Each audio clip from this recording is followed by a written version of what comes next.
महाराष्ट्राच्या राजकारणात अजित पवारांच्या राष्ट्रवादी काँग्रेसला आणखी एक मोठा धक्का बसलाय. कारण अजितदादांच्या पक्षाची आणखी एक विकेट पडली असून काल सकाळपासून सुरू असलेल्या या सगळ्या बातम्यांचा शेवट अखेर माणिकराव कोकाटे झाले बिनखात्याचे मंत्री असा झाला. खरं तर काल राज्याचे क्रीडामंत्री माणिकराव कोकाटे यांच्या विरोधात अटक वॉरंट निघाल्यानंतर त्यांच्या राजीनाम्याच्या मागणीनं जोर धरला होता. एका बाजूला कोकाटे आऊट होणार आणि दुसऱ्या बाजूला मुंडे इन होणार या चर्चा. धनंजय मुंडेंनी थेट अमित शहा यांची दिल्लीत जाऊन भेट घेतल्यानंतर वाढल्या. अजितदादा आणि देवेंद्र फडणवीस यांच्यामध्ये वर्षा बंगल्यावर बैठक झाली आणि त्यात फडणवीसांनी कोकाटेंच्या मुद्द्यावर अजितदादांकडे नाराजी व्यक्त केली. त्यानंतर काही तासातच जोरदार घडामोडी घडल्या आणि कोकाटेंची सगळी खाती दादांकडे वळवण्यात आली. थोडक्यात प्रत्यक्षात राजीनामा न होता अप्रत्यक्षपणे कोकाटेंचा राजीनामा झाला आणि ते बिनखात्याचे मंत्री झाले. पण या सगळ्यामध्ये कोकाटे ज्या प्रकरणात अडकलेले आहेत ते प्रकरण आत्ताचं आहे का? तर नाही. ते प्रकरण आहे 1995चं, जे पहिल्यांदा चर्चेत आलेलं 1997ला, म्हणजे तब्बल 27 वर्षांपूर्वी.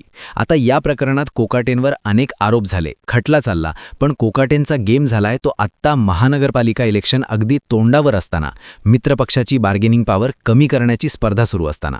साहजिकच प्रश्न पडतो तो म्हणजे आत्ताच का? 27 वर्ष जुनं प्रकरण, पण गेम आत्ताच का झाला? त्याचंच उत्तर देणारी ही स्टोरी आहे. नमस्कार, मी कुणाल पाटील आणि तुम्ही बघताय नेमका मुद्दा काय. पण आत्ताच गेम का झाला?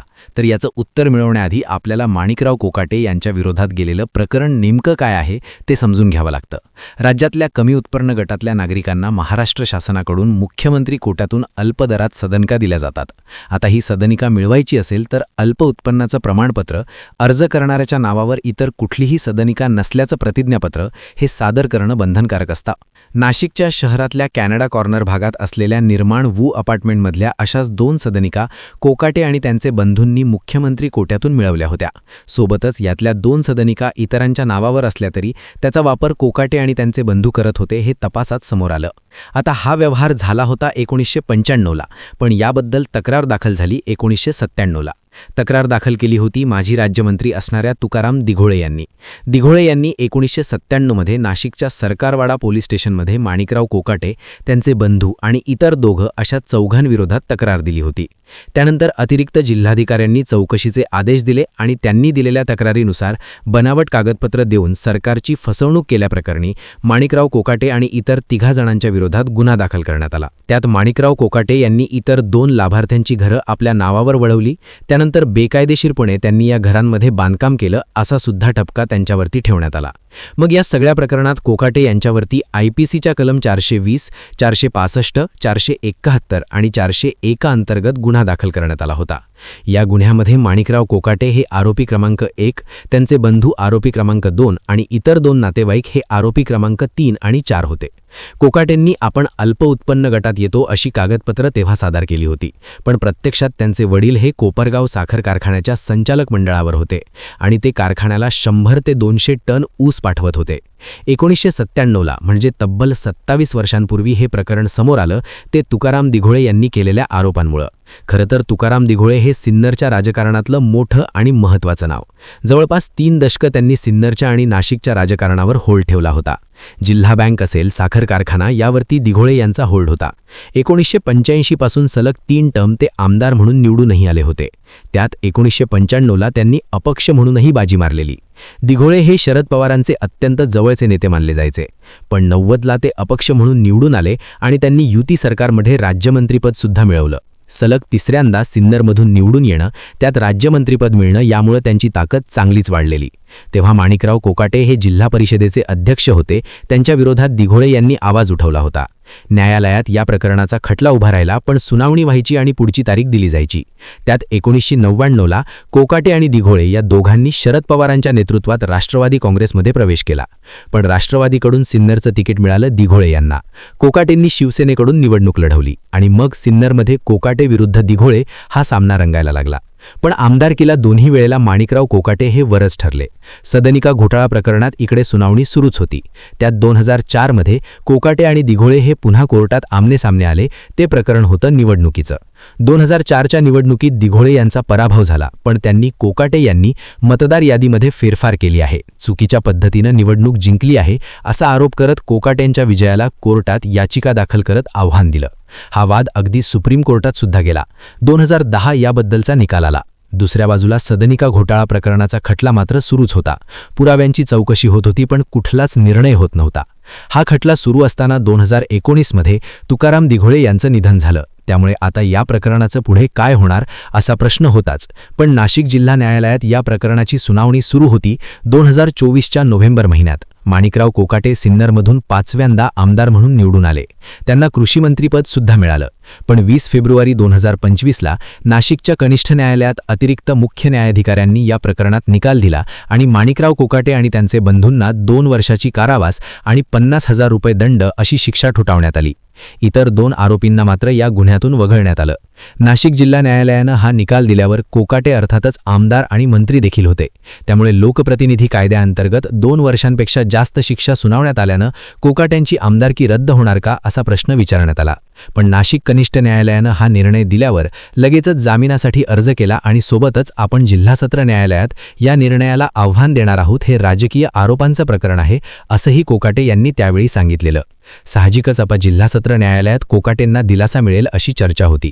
पण 24 फेब्रुवारीला एक बातमी आली, हस्तक्षेप याचिकेची बातमी.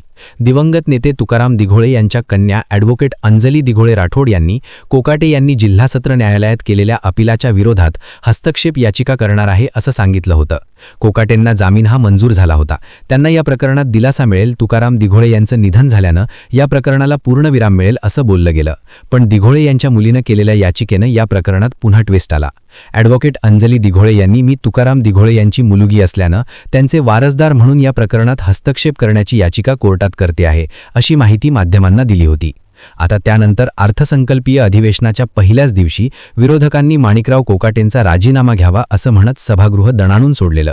त्यावर मुख्यमंत्री फडणवीसांनी कोर्टाची ऑर्डर आल्यानंतर विधानसभा अध्यक्ष किंवा राज्यपाल याबद्दल निर्णय घेतील असं सांगितलं देखील. तेव्हा मात्र सरकारनं कोकाटेंना अभय दिलंय अशी चर्चा झाली. कारण जिल्हा सत्र न्यायालयाकडून निर्णय हा प्रलंबित होता.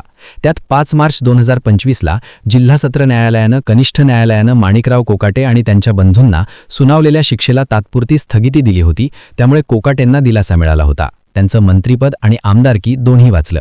आता हे सगळं घडलं मार्च 2025 पर्यंत. त्यानंतर विधिमंडळात रमी खेळण्याच्या मुद्द्यावरून माणिकराव कोकाटेंचं कृषीमंत्रीपद गेलं. त्यांना क्रीडा मंत्रिपद देण्यात आलं. खातं बदललं तरी मंत्रिपद मात्र कायमच राहिलं. पण तेव्हा या सदनिका घोटाळा प्रकरणाची फारशी चर्चा झाली नाही. पण हे प्रकरण चर्चेत आलंय ते आत्ता महानगरपालिकांच्या निवडणुका तोंडावर असताना. राष्ट्रवादी आणि भाजप एकत्र लढणार की नाही या चर्चा सुरू असताना. साहजिकच मग हा गेम ठरून झाला का असा प्रश्न विचारला जाऊ लागलाय. तर नाशिक जिल्हा न्यायालयात माणिकराव कोकाटेंच्या कथित घोटाळ्याचं प्रकरण जे प्रलंबित होतं त्यावर सुनावणी झाली ती मंगळवारी झालेल्या सुनावणीत नाशिक जिल्हा न्यायालयानं माणिकराव कोकाटे आणि त्यांचे बंधूंची 2 वर्षाची शिक्षाही कायम ठेवली आहे. आता या सुनावणीला माणिकराव कोकाटेंनी हजर राहणं अपेक्षित होतं. पण ते हजर काही झाले नाहीत आणि त्यावरूनच कोर्टानं त्यांना चांगलंच फटकारलं. यात याचिकाकर्त्या ॲडव्होकेट अंजली दिघोळे राठोड यांनी कोकाटेंनी आपली अटक टाळण्यासाठी ते कोर्टात आले नाहीत असा आरोप केला. पण महत्त्वाची गोष्ट म्हणजे ॲडव्होकेट अंजली दिघोळे राठोड यांनी नाशिक जिल्हा न्यायालयानं माणिकराव कोकाटे यांच्या विरोधात कोर्टानं अटक वॉरंट जारी करावं यासाठी कोर्टात अर्ज केला होता. त्याची सुनावणी बुधवारी पार पडली आणि कोर्टानं माणिकराव कोकाटे यांच्या विरोधात अटक वॉरंट जारी केलं. त्यानंतर कोकाटेंच्या वकिलांनी माणिकराव कोकाटे यांची तब्येत ठीक नसल्यानं आम्ही शरण येण्यासाठी 4 दिवस मागितले होते. ते ॲडमिट असल्याने मंगळवारच्या सुनावणीला उपस्थित राहू शकले नाहीत असा युक्तिवाद केला, पण तो सुद्धा यशस्वी ठरला नाही. माणिकराव कोकाटे यांनी उच्च न्यायालयात धाव घेतलेली असून शुक्रवारी उच्च न्यायालयात सुनावणी होणार आहे असं सांगण्यात येत आहे. आता उच्च न्यायालयात त्यांना दिलासा मिळेल अशी शक्यता असताना ॲडव्होकेट अंजली दिघोळे राठोड यांनी कोकाटेंची शिक्षेला स्थगिती मिळू नये यासाठी मुंबई उच्च न्यायालयात धाव घेणार आहोत. मुंबई उच्च न्यायालय आणि सर्वोच्च न्यायालय सुद्धा ही शिक्षा कायम ठेवेल यासाठी आपण प्रयत्न करणार आहोत असं या ठिकाणी त्यांनी माध्यमांशी बोलताना सांगितलंय. त्यामुळे आता या संपूर्ण प्रकरणात नेमकं काय होणार हे पाहणं महत्त्वाचं असणार आहे. थोडक्यात 27 वर्ष जुन्या प्रकरणात आत्ताच गेम झाला. कारण ॲडव्होकेट अंजली दिघोळे राठोड यांनी आपल्या वडिलांचा वारसा चालवत हे प्रकरण लावून धरलं आणि या प्रकरणाची प्रलंबित असलेली अंतिम सुनावणी आता पार पडली आहे. आता या प्रकरणात उच्च न्यायालय नेमका काय निर्णय देतं, या सगळ्या प्रकरणात कोकाटेंना खरंच अटक होते का, त्यांचं जे काही या ठिकाणी गेम होण्याची चर्चा होतीये तो अटकेपर्यंत थांबतो की त्यांचं सगळं राजकीय करिअरच पणाला लागतं हे पाहणं महत्त्वाचं असेल. या संपूर्ण प्रकरणाबद्दलच्या तुमच्या प्रतिक्रिया मला कमेंट करून कळवा आणि माहितीपूर्ण व्हिडिओसाठी नेमका मुद्दा